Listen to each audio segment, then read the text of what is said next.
My name is Rachel, 29 years old, and I never expected a simple family dinner would unravel everything. When Dad casually asked if the money he sent helped with my rent, I froze mid-bite. What money? I asked, genuinely confused.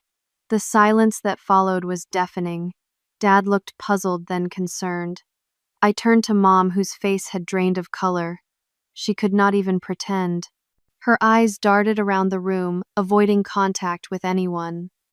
My name is Rachel, 29 years old, and I never expected a simple family dinner would unravel everything. When Dad casually asked if the money he sent helped with my rent, I froze mid-bite. What money? I asked, genuinely confused. The silence that followed was deafening. Dad looked puzzled, then concerned. I turned to Mom, whose face had drained of color. She could not even pretend. Her eyes darted around the room, avoiding contact with anyone. That was the moment our family changed forever. Before I continue this story, let me know where you are watching from in the comments, and please subscribe if family drama stories like mine resonate with you. Growing up, I always had a close relationship with my parents, though it was sometimes strained. My dad, Thomas, was the quiet, supportive type who worked long hours as an accountant to provide for us. Mom, Diane, was more controlling and extremely conscious about our family image in the suburban community of Glenview, Illinois, where we lived. Our house was always immaculate. Our clothes always designer brands, even when I suspected we could not really afford them. After graduating with my communications degree from Northwestern 4 years ago, I was determined to make it on my own in Chicago. I wanted to prove I could be independent, especially to my mother, who constantly questioned my choices. Finding work in my field proved harder than expected. Entry-level positions were scarce, and the competition was fierce. I bounced between temporary positions and freelance gigs, barely making enough to cover my expenses. I found an apartment in Wicker Park, not the safest area, but one I could almost afford. Each month was a juggling act between rent, utilities, student loan payments, and groceries. Sometimes I had to decide between electricity and food. I never told my parents about these struggles, especially not my mother, who would have used my financial difficulties as proof I should have majored in business, like she suggested. Despite my struggles, Sunday dinners at my parents' remained a sacred tradition. Every week I would drive the 20 miles from my apartment to their suburban home, put on a smile, and pretend everything was fine. I would talk about potential job opportunities rather than rejections and casually change the subject when Mom asked about my apartment. The truth was, things had gotten much worse recently. The marketing agency where I had finally landed a steady position had lost a major client and laid off their newest employees, including me. That had been 3 weeks ago, and I still had not told my parents. My savings were completely depleted, and the eviction notice taped to my door gave me 7 days to pay or vacate. 2 months before that fateful dinner, I had broken down during a rare one-on-one conversation with my father. We were sitting in his car after he had insisted on driving me home from a family birthday celebration. "Rachel, honey, is everything okay?" Dad had asked, noticing how quiet I had been all evening. Maybe it was the genuine concern in his voice, or maybe it was just the exhaustion of pretending everything was fine, but I found myself telling him some of the truth. "Work has been slow, Dad, and rent keeps going up. I am just stressed about money right now." Dad had nodded thoughtfully, his hands gripping the steering wheel, even though we were parked outside my apartment building. "Let me help you," he said finally, "just until you get back on your feet." Pride made me refuse. "I can handle it. I need to figure this out on my own." "Everyone needs help sometimes, Rach," he said gently. "There is no shame in that." I thanked him, but insisted I would be fine. He seemed to accept my decision, but the worry never left his eyes. We hugged goodbye, and I watched him drive away, feeling both relieved for having shared my burden and guilty for causing him concern. In the weeks that followed, things only got worse. My credit card was maxed out. My phone service was cut off for non-payment. I started skipping meals to save money. But every Sunday, I put on nice clothes, drove to my parents' house, and pretended everything was normal. The Sunday of the revelation began like any other. I arrived at my parents' Tudor-style home precisely at 5, the time Mom insisted we gather. My younger sister Kimberly was already there helping set the table. At 26, Kimberly had followed Mom's advice and become an accountant like Dad. She worked at his firm and lived in a nice condo our parents had helped her buy as a graduation present. The contrast between our lives was not lost on me. "Hey, sis," Kimberly said, giving me a quick hug. "You look thin. Are you eating enough?" "Just been busy," I said, forcing a smile. "New project at work." The lie came easily after months of practice. I helped her finish setting the table, arranging the cloth napkins in the perfect triangle fold Mom insisted upon. Everything in this house had to be just so. As I placed the water glasses, I noticed Mom seemed especially attentive today, asking repeatedly if I wanted more food, if I needed anything. It struck me as odd, but I brushed it off as motherly concern. Now I realized she was overcompensating for what she had done. What I did not know then, what I could not have imagined, was that the simple question Dad would ask over dessert would change everything I thought I knew about my family, especially my mother. The dining room in my parents' house had always been formal. Crystal chandelier, mahogany table, and china cabinet displaying wedding gifts never actually used. Mom insisted on using the good silverware every Sunday, unlike other families who saved it for holidays. "We should enjoy nice things while we can," she always said. I never questioned what that meant until later. Dinner that night was pot roast, my favorite. Mom had prepared all my preferred sides, 2 roasted potatoes, instead of mashed glazed carrots and those buttery dinner rolls from the bakery downtown. In hindsight, the special treatment should have been a warning sign. The conversation flowed normally at first. Kimberly talked about a difficult client at the accounting firm. Dad discussed a new tax regulation that would affect his business clients. Mom bragged about her garden club winning first prize at the local competition. I contributed vague updates about work carefully constructed to sound positive without being specific. As Mom served apple pie for dessert, Dad cleared his throat and turned to me with a smile. "So Rachel did that money I sent help with the rent situation. I was worried when you told me about the increase." The fork stopped halfway to my mouth. Money. What money? Dad had offered to help 2 months ago, but I had refused. I never received anything from him. "What money?" I asked, genuinely confused. Dad looked equally confused now. "The $5,000 I transferred to your account 2 weeks ago. Did it not go through?" The room fell silent. $5,000. That would have solved all my immediate problems. It would have prevented the eviction notice, kept my phone on, allowed me to eat regular meals again. But I never saw a penny of it. "Dad, I never received any money," I said slowly, watching his expression change from confusion to concern. "That cannot be right," he insisted, putting down his fork. "I transferred it directly from my account to yours. I have the confirmation and everything." An uncomfortable feeling settled in my stomach. If Dad sent the money and I never received it, where did it go? Slowly, I turned to look at my mother. Diane Lambert had always been the picture of composure. Her blonde hair was always perfectly styled, her makeup flawless, her posture rigid. But in that moment, she seemed to collapse in on herself. Her face had drained of all color, and her hands trembled as she gripped her napkin. Dad's voice had a dangerous edge I had never heard before. "Do you know something about this?" Mom could not even meet his eyes. Instead, she stood abruptly, nearly knocking over her water glass. "Who wants coffee with their pie?" she asked, her voice unnaturally high. "I just bought that hazelnut blend you, like Thomas." The attempted subject change was so transparent, so desperate that even Kimberly gasped. "Mom," my sister whispered, "what did you do?" Mom's hands fluttered like trapped birds. "I do not know what everyone is getting so upset about. It is just a misunderstanding with the bank, I am sure." Dad stood now too, his 6-foot frame suddenly imposing. In all my life, I had never seen him angry with Mom. Frustrated, sometimes exasperated often, but never angry. Until now. Diane, did you take the money I sent to Rachel? The bluntness of the question seemed to physically hit my mother. She took a step back, bumping into the china cabinet. A delicate teacup rattled on its saucer.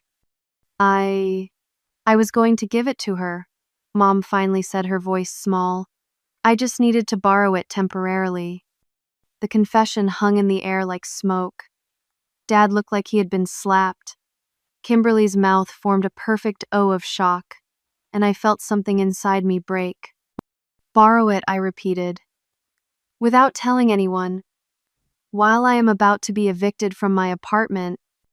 This last part slipped out before I could stop it. I had not intended to reveal how dire my situation was.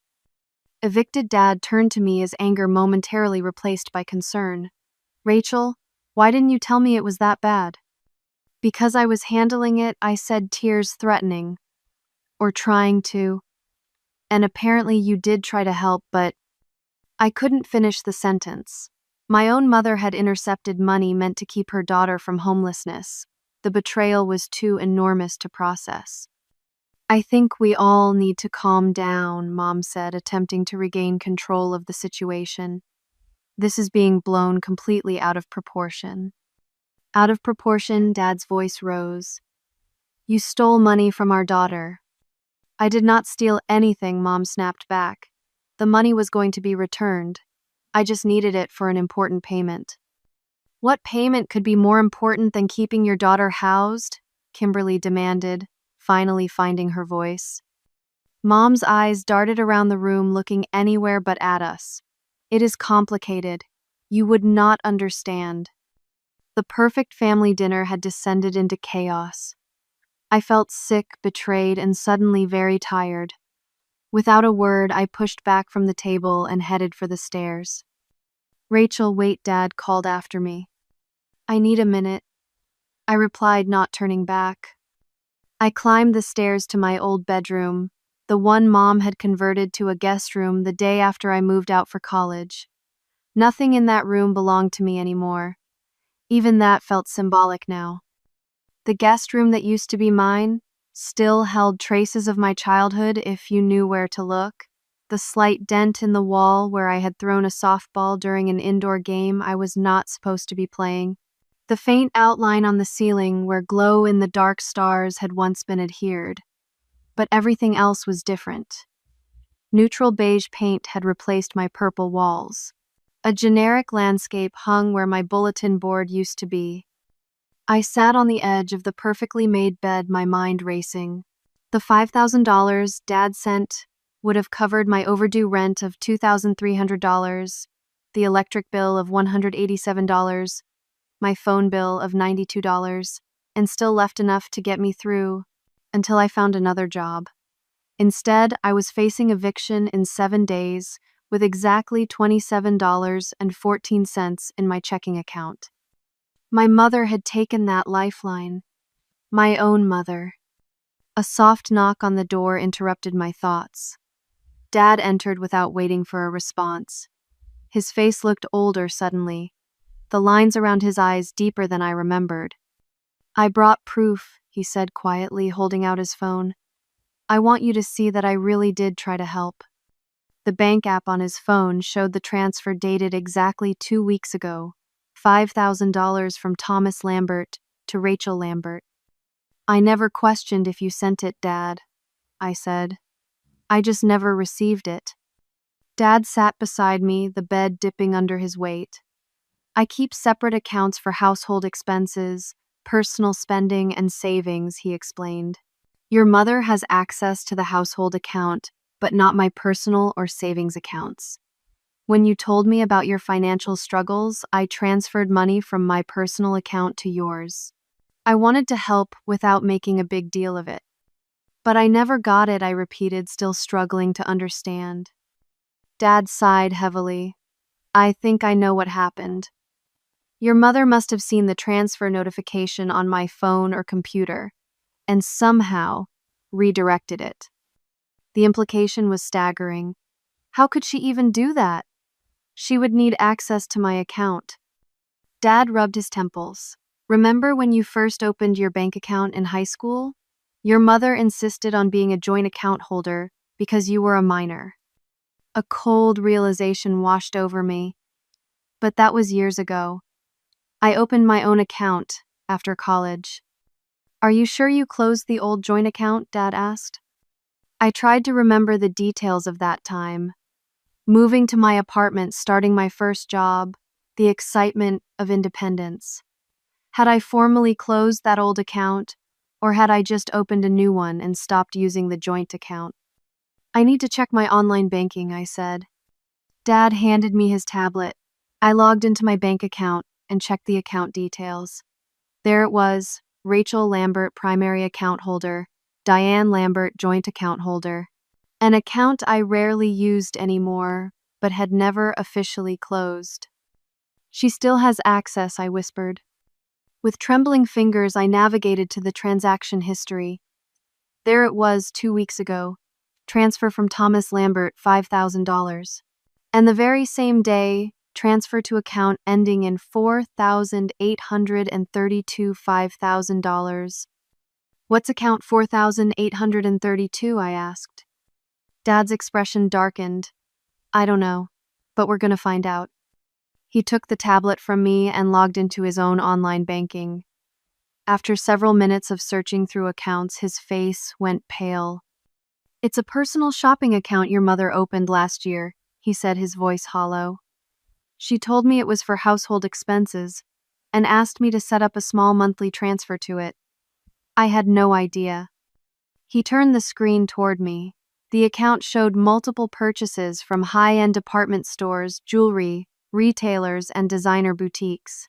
Thousands of dollars spent on luxury items far beyond what our family income should allow. Dad, I think Mom might have a shopping addiction, I said gently. He nodded slowly. I'm starting to see that. But taking money meant for you when you're about to be evicted, that's beyond an addiction. That's... He couldn't finish the sentence. He didn't need to. We both knew what it was, a betrayal of the worst kind. Has she done this before? I asked, almost afraid to hear the answer. Dad stared at the transaction history. I don't know, but I'm going to find out. He started scrolling through months of banking records, his accountant's mind quickly spotting patterns I would have missed. There are regular transfers to accounts I don't recognize. Small enough not to raise immediate concerns, but frequent enough to add up to significant amounts. My mind flashed to childhood memories. Mom coming home with shopping bags she would hide in the trunk before bringing them inside. The credit card bills she always insisted on handling herself. The occasional arguments about money that would stop abruptly when Kimberly or I entered the room. I think this has been going on for a long time, I said quietly. Dad nodded, his expression grim. I think you're right. And now we need answers. We sat in silence for a moment, both processing the magnitude of what we had discovered. Then Dad stood squaring his shoulders. Let's go downstairs. Your mother has some explaining to do. As we descended the stairs, I felt a strange mix of emotions, anger at the betrayal, sadness for my mother's obvious problems, and an odd sense of relief that the truth was finally coming to light. Whatever happened next, the facade of our perfect family had cracked beyond repair.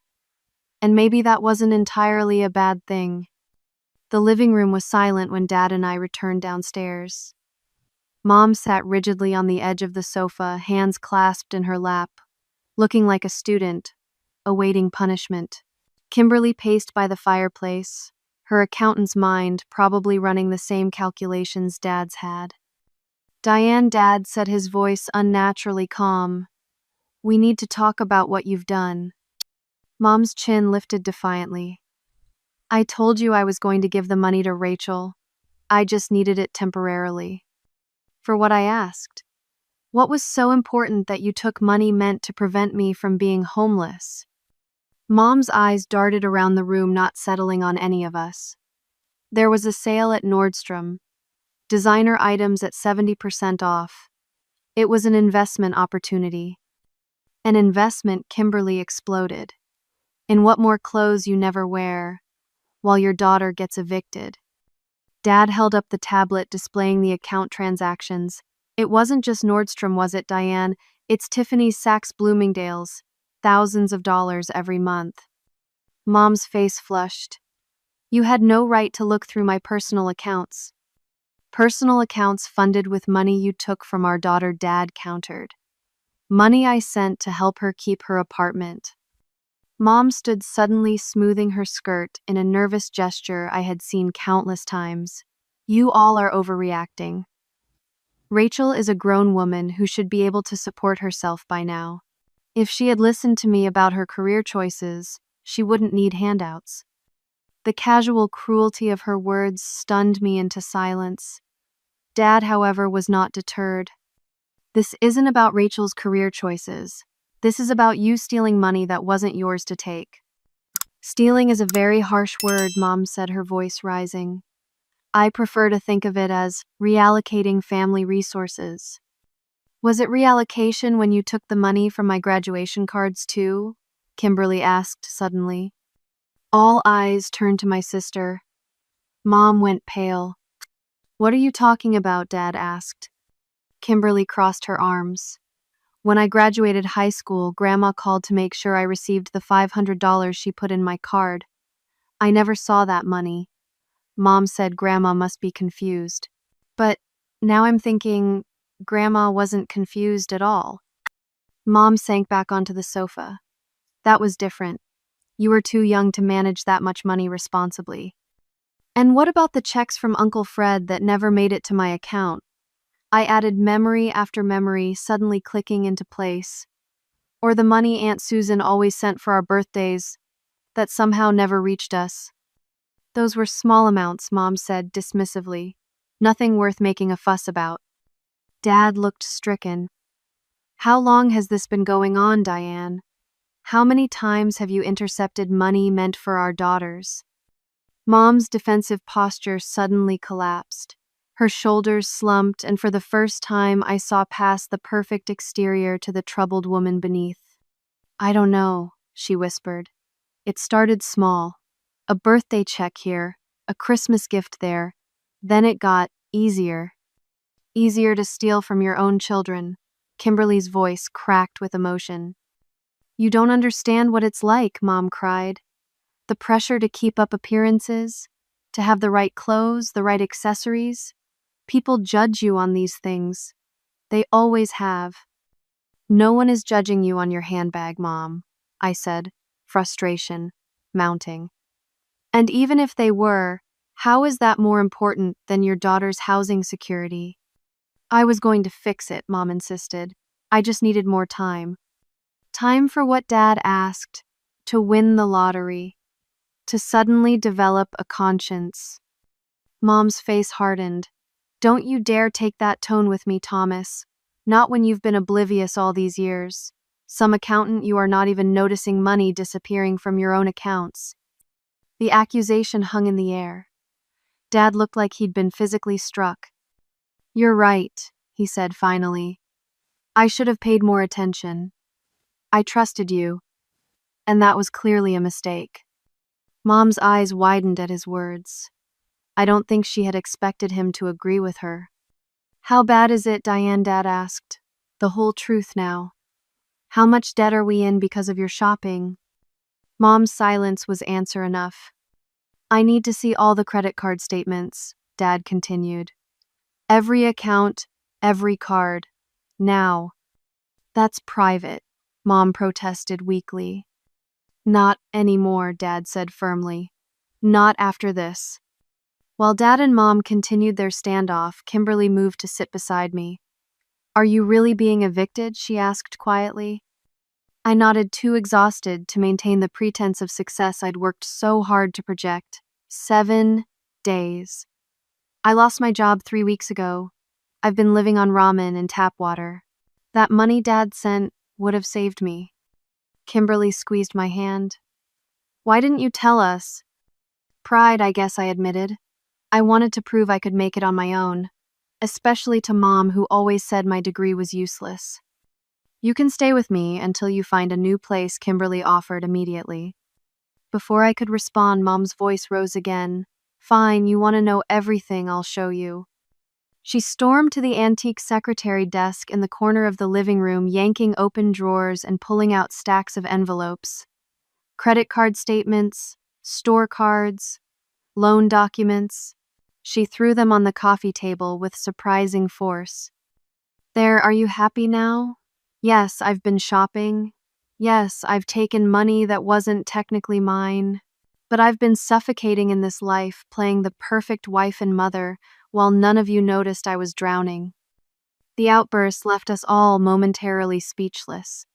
Dad recovered first, calmly gathering the scattered statements. This isn't about shopping, Diane. This is about trust and honesty. You didn't just take money from me, you took it from our daughters.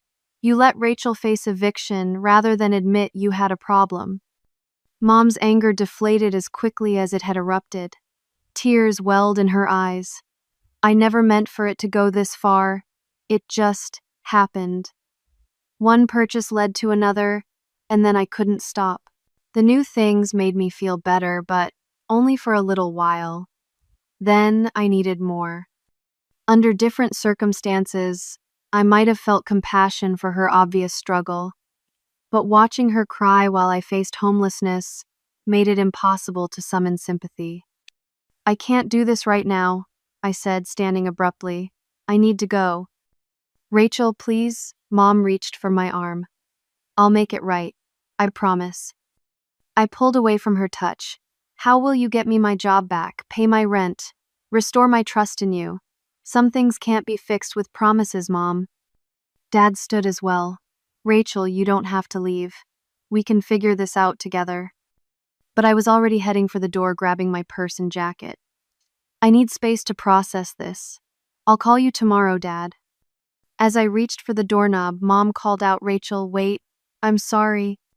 I paused, not turning around. I know you are Mom, but right now that's not enough. The drive back to my apartment was a blur of tears and anger. The family I thought I knew had been an illusion.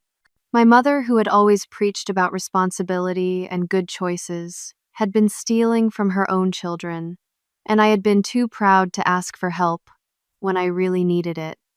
By the time I parked outside my building, the weight of everything threatened to crush me. The eviction notice greeted me as I unlocked my door, a stark reminder that betrayal had real consequences. In 7 days, I would have nowhere to live, and somehow that felt like the least of my problems. 3 days after the disastrous family dinner, I sat in my nearly empty apartment, surrounded by half-packed boxes. My phone, recently reconnected after Kimberly paid the bill, buzzed with a message from my best friend Jessica. Open up. I brought lunch and wine. I smiled despite everything. Jessica had been my roommate in college and remained my closest confidant. She was the only person outside my family who knew the full extent of my financial troubles and now my family drama. When I opened the door, Jessica stood there with a pizza box in one hand and a bottle of wine in the other. Her curly hair was pulled into a messy bun, and her expression was one of determined cheerfulness. You look terrible, she announced, pushing past me into the apartment. But that's what friends and carbohydrates are for. Thanks, I think I replied, closing the door behind her.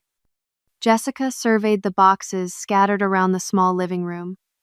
So you're really moving in with Kimberly? I nodded, grabbing paper towels since my plates were already packed, temporarily. Until I find another job and save enough for a security deposit somewhere. Jessica poured wine into 2 coffee mugs, the only drinking vessels still unpacked. And, how are you feeling about everything with your mom?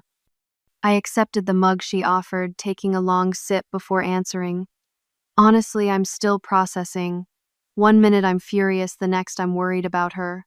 Then I remember I'm being evicted because of what she did, and I'm right back to furious. Both reactions are valid, Jessica said, handing me a slice of pizza. What she did was objectively terrible, but it also sounds like she has some serious issues. Dad called yesterday, I said. He's been going through all their finances. It's worse than we thought. How bad? I picked at the cheese on my pizza. Mom has 7 maxed out credit cards Dad didn't know about. She's been opening store accounts in his name. There's even a personal loan she somehow got using their home equity as collateral. Jessica's eyes widened. Holy crap. Yeah, I sighed. Dad estimates they're about $70,000 in debt from her shopping alone. That's not just shopping, Rach. That's addiction territory. I nodded. Dad's convinced her to see a therapist who specializes in compulsive spending. First appointment is tomorrow. And how's your dad handling it? I thought about my father's voice on the phone, strained but determined. He's devastated. Not just about the money, but the betrayal. Finding out your partner of 30 years has been lying to you about something so fundamental, it's shaken everything he thought he knew. Jessica leaned forward. Are they going to stay together? I don't know, I admitted. Dad says they're taking it one day at a time. He's moved into the guest room for now. We ate in silence for a moment, the weight of the situation settling around us. You know what? I still don't understand, I said finally. Why me? Why take the money Dad specifically sent to help me? She had to know I was struggling. Jessica considered this. Maybe because you've always been so independent, you never asked for help, so taking from you might have seemed less likely to be discovered. Maybe I conceded, though the explanation didn't bring much comfort. Have you talked to your mom since that night? Jessica asked. I shook my head. She's called and texted, but I'm not ready. I keep thinking about all the times money mysteriously disappeared. Birthday checks from relatives that must have gotten lost in the mail. The graduation money from Grandma that Mom said was put into a college fund that never materialized. You think this has been going on that long? I know it has, I said firmly. Dad's been doing some digging. Remember my great-aunt Eleanor, who always sent me $20 for my birthday? Dad found old bank records showing she actually sent $100 every year. Mom pocketed the difference. Jessica whistled low. That's systematic. And it gets worse, I continued. Remember how I always said I had the cheapest senior prom dress? Turns out Dad gave Mom $400 for my dress. She bought me a $99 clearance gown and kept the rest. That's beyond messed up, Jessica said, refilling our mugs. But it also sounds like she's been struggling with this issue for decades. That doesn't excuse what she did, but it might help explain it. I leaned back against the couch, suddenly exhausted. The thing is, Jess, I might have understood if she'd just been honest. If she'd said, I have a problem, I need help, I would have been there for her. It's the lies and manipulation that hurt the most. So what happens now? Jessica asked. Tomorrow I'm meeting Dad at Lighthouse Coffee to go over some financial records he's found. He's trying to piece together how long this has been going on and how much money has been diverted over the years. Jessica nodded. And then I guess we figure out what a relationship with my mother looks like going forward, if there even is one. The next morning I arrived at Lighthouse Coffee 15 minutes early, my stomach in knots. Dad was already there, a manila folder on the table beside his coffee cup. He looked tired with shadows under his eyes and a day's worth of stubble on his usually clean-shaven face. Hey, Dad, I said, sliding into the chair across from him. Rachel, he attempted a smile that didn't reach his eyes. Thanks for meeting me. How are things at home? I asked cautiously. Dad sighed, tense. Your mother's first therapy appointment is this afternoon. The therapist recommended a financial counselor as well. We have a joint appointment next week. That's good, right? That she's getting help. It's a start, Dad acknowledged. But we have a long road ahead. Trust, once broken, isn't easily repaired. I nodded, knowing all too well how that felt. What did you want to show me? Dad opened the folder, revealing neatly organized bank statements and handwritten notes. I've been reconstructing our financial history, looking for patterns, unexplained withdrawals, money that should have gone to you or Kimberly. He pushed several pages toward me. These are birthday and Christmas checks from relatives over the years. The highlighted amounts show what was sent versus what you actually received. I scanned the pages feeling sick. Hundreds of dollars every year systematically diverted. And this dad continued showing me another document. Is a trust your grandmother established for your college education? $10,000 that should have been available to you when you started Northwestern? I never knew about any trust, I said, stunned.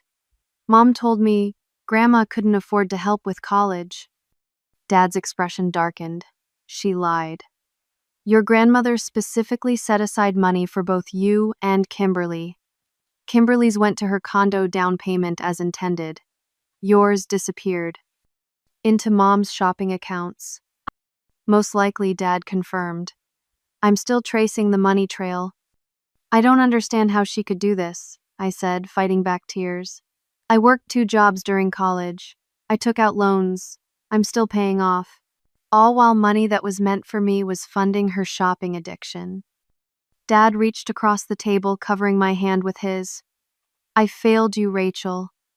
I should have been more attentive to the finances. I never questioned when your mother said she would handle the gifts from relatives. I trusted her completely. This isn't your fault, Dad. I'm your father. It was my job to protect you. I didn't see what was happening right under my nose. We sat in silence for a moment, both processing the magnitude of the deception. So, what now? I finally asked.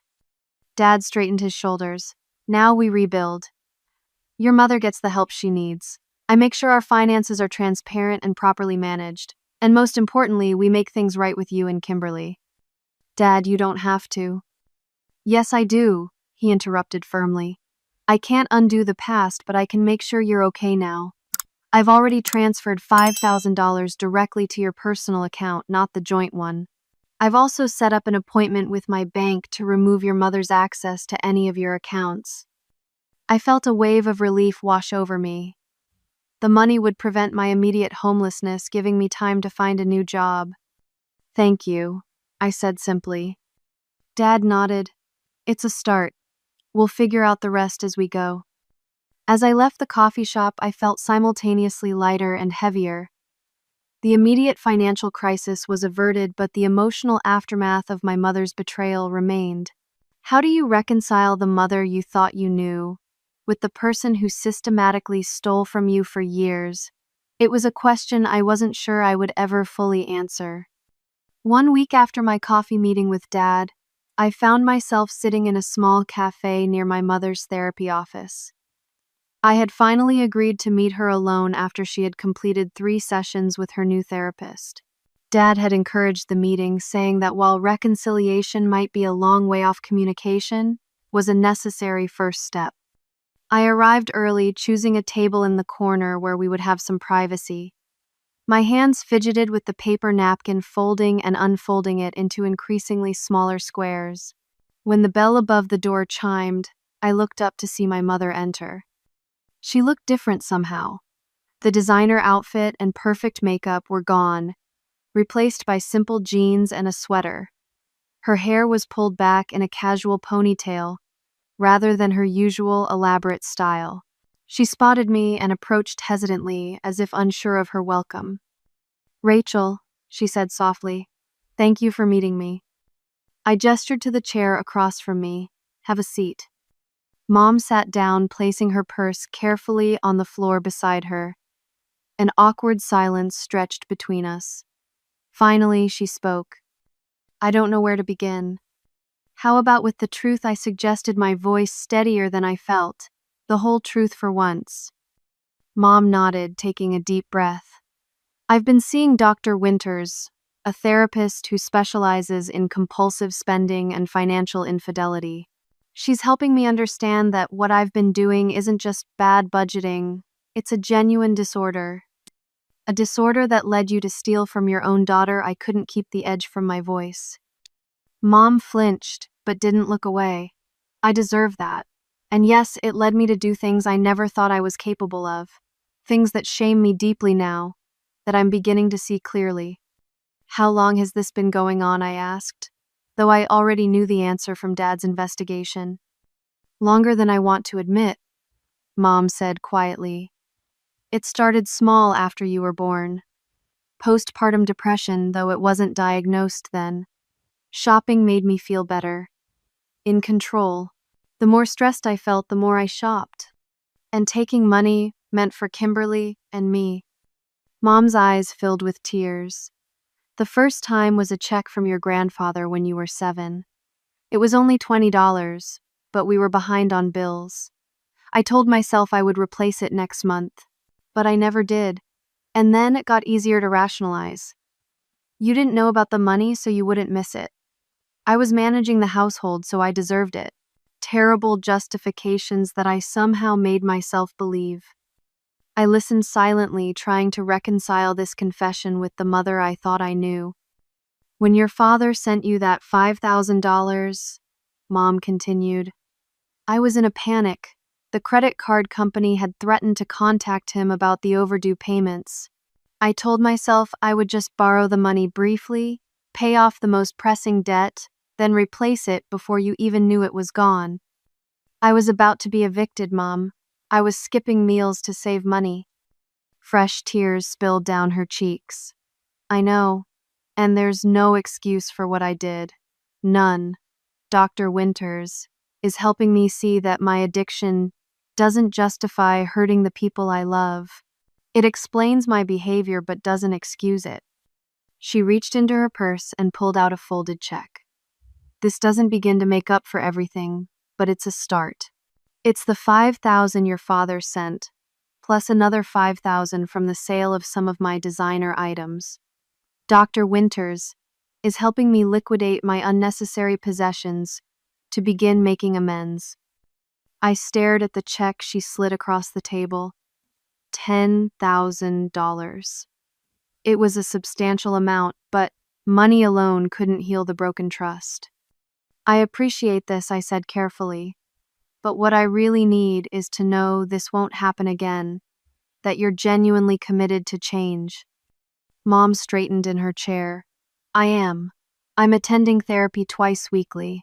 I've joined a support group for shopping addiction. Your father and I are seeing a financial counselor who has taken control of our accounts. I have a strict cash allowance now with receipts required for every purchase. And how does that make you feel? I asked, genuinely curious.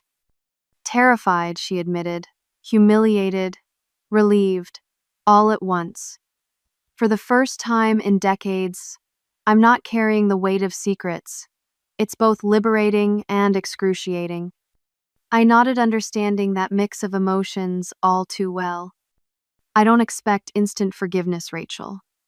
I know I've damaged our relationship in ways that may never fully heal, but I'm asking for a chance to prove over time that I can change, that I can be the mother you deserve. I considered her words carefully. The easy path would be to reject her outright, to nurture my anger and hurt. But the harder, more complicated truth was that I still loved my mother despite everything. I can't pretend everything is fine between us, I said finally. Trust is earned and you've got a lot of earning to do. But I'm willing to take small steps forward with boundaries. Anything, Mom said quickly? Whatever boundaries you need. First, complete transparency. No more secrets, financial or otherwise. Second, you continue therapy no matter how difficult it gets. Third, you make amends to Kimberly too, not just me. Mom nodded at each condition. Yes, to all of that. And whatever else you need. And one more thing, I added. I want us to attend family therapy together. Dad, you, me, and Kimberly. There are things that need to be said in a safe environment with a professional present. Of course, Mom agreed. I've already discussed this with Dr. Winters. She can recommend someone. I sat back, feeling a strange mix of exhaustion and resolution. This isn't going to be quick or easy. You know that, right? I do, Mom said softly. But you're worth the work, Rachel. Our relationship is worth the work. I just hope I haven't realized that too late. For the first time since that fateful dinner, I felt a small glimmer of hope. Not for an immediate happy ending, but for the possibility of a new beginning built on honesty rather than appearances. It's not too late, I said, but the real work starts now. That evening, I called Dad to tell him about the meeting. He listened quietly as I recounted the conversation. "Do you think she's sincere?" he asked when I finished. "I do," I replied after a moment's reflection. "I think she's finally facing reality, and it's terrifying her. But she's doing it anyway. That counts for something." "It does," Dad agreed. "I've seen changes too. Small ones, but significant." "Are you and Mom? Will you stay together?" I asked hesitantly. Dad was silent for a long moment. "I don't know yet, Rachel. 30 years of marriage isn't something I can walk away from easily. But 30 years of deception isn't something I can simply forgive either. Like you said, we're taking small steps forward, with clear boundaries." "One day at a time," I murmured. "Exactly. And speaking of steps forward, Kimberly and I were talking. We'd like to have a family meeting this Sunday. Not a dinner, just a conversation. Would you be comfortable with that?" I thought about it. Yes, but I'd like to lead the conversation. There are things I need to say to all of you. "Of course," Dad said, sounding somewhat surprised. "It's your show." That Sunday, instead of our traditional dinner, we gathered in my parents' living room. Dad had ordered sandwiches from a local deli, deliberately casual compared to Mom's usual elaborate meals. Kimberly arrived shortly after I did, giving me a supportive hug before taking a seat. Mom entered last, carrying a tray of coffee mugs. She seemed nervous, her usual confidence absent. We all took our beverages in awkward silence until I cleared my throat. "Thank you all for coming." I began feeling strangely formal. "I wanted us to meet because I think it's time we establish some new family norms. The old ones clearly weren't working." I looked directly at my mother. "Mom, what you did was wrong. It hurt me, it hurt Kimberly, and it hurt Dad. But I also recognize that you're working to change, and that matters." Mom nodded, eyes downcast. "Dad," I continued, turning to him, "you've been my rock through this, and I appreciate everything you've done to make things right. But I need you to understand that your tendency to avoid conflict contributed to the situation. We all need to communicate better." Dad looked startled, but then nodded thoughtfully. "You're right. I've always hated confrontation, so I looked the other way too often." "And Kimberly," I said, turning to my sister, "you and I need to be honest with each other too. I've been hiding my struggles from you because I was embarrassed. That stops now." "Agreed," Kimberly said firmly. "No more pretending everything's fine when it isn't." I took a deep breath. If we're going to move forward as a family, I need 3 commitments from everyone. First, complete honesty, even when it's uncomfortable. Second, respect for boundaries. And third, a willingness to do the hard work of rebuilding trust. I looked around at my family, these complicated people I love despite everything. I'm not ready to pretend everything is fixed. It's not. But I am ready to start the process of healing if you all are. One by one, they nodded their agreement. Mom wiped away tears. Dad reached over to squeeze my hand. Kimberly gave me a small, encouraging smile. It wasn't forgiveness, not yet. But it was a beginning, and sometimes that's enough. 6 months passed surprisingly quickly. Spring turned to summer, and with it came small but significant changes in all our lives. The most obvious change for me was my new apartment, a modest 1-bedroom in Ravenswood. It wasn't as trendy as my old place in Wicker Park, but it was clean, safe, and most importantly within my budget. After 2 months of intensive job hunting, I had landed a position as a communications specialist for a nonprofit organization focused on financial literacy. The irony wasn't lost on me. My salary wasn't impressive, but the work was meaningful, and the organization's mission resonated with my own recent experiences. Every Wednesday evening, I attended therapy with Dr. Carter, working through the complex emotions of betrayal, anger, and the slow process of rebuilding trust. Those sessions were often difficult, leaving me emotionally drained, but ultimately stronger. The family therapy sessions, held twice monthly, with all four of us present, were even more challenging. Under the guidance of Dr. Winters, we learned to communicate honestly, to express hurt without attacking, and to listen without becoming defensive. Progress was slow and sometimes painful, but it was progress nonetheless. Mom had maintained her individual therapy and support group attendance. According to Dad, she hadn't made an unauthorized purchase in 5 months. Her designer clothes had been sold, the proceeds used to pay down debt and make restitution to Kimberly and me. She now dressed simply, shopped with a list, and kept meticulous records of every expenditure. Dad had taken control of their finances, but was working with Mom to gradually restore her involvement in a healthy, transparent way. They were still living together, though their relationship remained a work in progress. The separate bedrooms continued, but they had begun occasional date nights to reconnect as partners rather than just co-parents. Our Sunday family gatherings had resumed, though they looked different now. We rotated hosting duties among all four of us, with everyone contributing to the meal. Today was my turn to host, and as I set out the simple pasta salad and grilled chicken I had prepared, I reflected on how far we had come. The doorbell rang at exactly 2 o'clock. Dad was always punctual. He entered carrying a bottle of sparkling cider, giving me a warm hug. "The place looks great, Rachel," he said, glancing around my small but neatly arranged apartment. "Thanks, Dad. It feels like home now." Kimberly arrived next, bringing homemade garlic bread that filled the apartment with its aroma. She had been a steadfast support throughout the past months, offering both practical help and emotional understanding. Mom was the last to arrive, looking nervous, as she always did in these situations. She carried a small gift bag. "This is for you," she said, handing it to me. "Just a housewarming thing." Inside was a simple ceramic vase.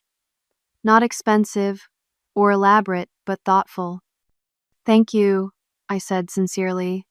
"It's perfect for the windowsill." We settled around my small dining table, passing dishes and making conversation. The initial awkwardness of these gatherings had gradually faded, replaced by a new kind of family dynamic. Not perfect, but real, in a way our previous interactions had never been. "I have some news," Dad announced as we began eating. "The accountant says we should be debt-free by the end of next year, ahead of the projected schedule." "That's wonderful," I said, genuinely pleased for them. The financial counselor had initially estimated a 3-year repayment plan for all of Mom's accumulated debt. "It's because of your mother's extra payments," Dad added, giving Mom an approving glance. "She's been selling craft items online and putting all the proceeds toward the debt." Mom blushed slightly. "It's just beaded jewelry and knitted scarves. Nothing fancy. But it helps, and the creative outlet is good for me. Dr. Winters says it's a healthy replacement for the shopping high." "I bought one of her scarves for my assistant's birthday," Kimberly added. "It was actually really nice." The pride in Mom's eyes at this simple compliment was noticeable. She had been working hard to find identity and self-worth outside of material possessions. As the meal continued, the conversation turned to my new job and its focus on financial literacy. "We're developing a program for high schools," I explained, "teaching basic budgeting, understanding credit-saving strategies, all the things I wish I'd learned earlier." "That's so important," Dad said enthusiastically. "The number of young adults I see in financial trouble because they never learned these basics is staggering." "Actually," I said, "I was hoping you might consider being a guest speaker for some of our workshops, Dad. Your expertise would be invaluable." Dad looked genuinely touched. "I'd be honored." And Mom, I added cautiously, if you ever feel comfortable sharing your experience, it could really help others who are struggling with similar issues. Mom looked startled. You think people would want to hear from someone like me after what I did? Recovery stories are powerful, I said. Your journey could help someone else recognize their own problem before it goes as far as yours did. Mom considered this. Let me think about it. I'm not sure I'm ready yet, but maybe someday. After dessert, Dad and Kimberly offered to clean up, giving Mom and me a rare moment alone on my small balcony. We sat in companionable silence for a few minutes, watching the neighborhood below. I'm proud of you, Rachel, Mom said suddenly. I turned to her surprised. For what? For everything. Your new job, this apartment, the way you've handled all of this. She gestured vaguely, encompassing our family situation. You've shown more strength and grace than I would have in your position. I've had my moments, I admitted. Dr. Carter has heard plenty of angry rants. Mom smiled sadly. As she should. Your anger was justified. Another silence fell between us, but it felt different now. Less tense, more contemplative. Can I ask you something? I said finally. Something I've been wondering about for months. Mom nodded cautiously. When did the shopping become more important than your relationship with me? Was there a specific moment, or was it gradual? Mom considered the question carefully. It was never more important, Rachel. That's what makes addiction so insidious. In the moment of taking that money, I wasn't choosing shopping over you. I was responding to an overwhelming compulsion while telling myself a story that made it okay, that I would fix it before you knew, that it wasn't really hurting anyone. She looked at me directly. But to answer your question more honestly, I think it started when you were in middle school. You were becoming your own person, pulling away from me naturally as adolescents do. The shopping filled that emotional void. The more distant you became, the more I shopped. It was a terrible cycle.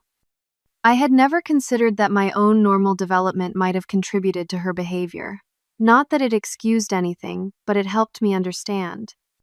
Thank you for being honest, I said. Mom reached over hesitantly and took my hand. I know I can never fully repair what I broke, Rachel, but I want you to know that I'm committed to trying for as long as it takes. For the first time in many months, I squeezed her hand back without reservation. When everyone had gone and I was alone again, I sat on my couch reflecting on the day. 6 months ago, I couldn't have imagined hosting a peaceful family gathering. The betrayal had seemed too enormous, the hurt too deep. Yet here we were slowly rebuilding. Not the perfect family we had pretended to be, but something more authentic. A family that could acknowledge flaws, set boundaries, and still choose to love each other through the process of healing. My phone buzzed with a text from Kimberly. Proud of you, sis. Today was good. I smiled, typing back. It really was. The journey wasn't over. Trust once shattered rebuilds slowly with occasional setbacks along the way. There would still be difficult conversations, painful memories, and moments of doubt. But I had learned something valuable through this experience. Resilience isn't about never falling. It's about finding the strength to rise again. And sometimes, the deepest wounds, when properly healed, become the source of our greatest strength. My mother's betrayal had forced me to confront my own unhealthy patterns around money and independence. It had strengthened my relationship with my father and sister.